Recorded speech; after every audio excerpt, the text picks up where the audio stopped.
What about the shape of the paddle? It's not little square. Any different? The shape of the paddle.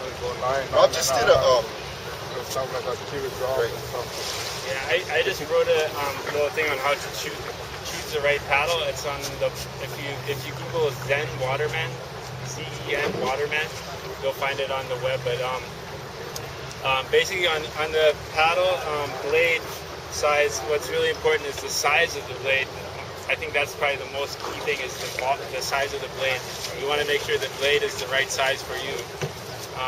Kind of when they first started making stand-up paddles, generally the blades were too big, and it's kind of like it was really hard to pull them through the water, especially if you're not a really powerful paddler. And it's kind of like having I compare it to is like a bicycle, like a 10-speed that's stuck in the 10th gear, and if you're stopped at a stoplight and you're trying to start a bicycle that's stuck in 10th gear, it's really hard to get it going. It's like you're just pulling really hard. Versus if you're in first gear, you just go and you accelerate really fast. So the size of the blade is really key. The shape, I mean, there's a lot of different shapes. Like this paddle here has this dihedral, which helps to keep the paddle from fluttering.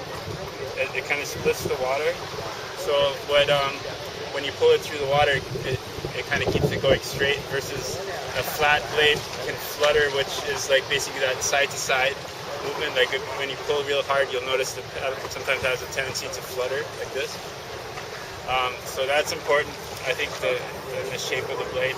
And then some of the race paddles will have like a little tip at the end, and that's this is exciting this, but you can kind of see that it's got a little curve. Kind of, the way if you're swimming you'd have a little bit of a catch in the front.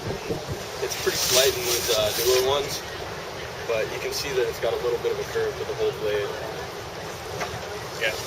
And then the reason it's angled forward, obviously, so you first of all to get more catch, and then also to when you pull the water through the water, it actually gives you lift, like you're pushing the water down with your paddle.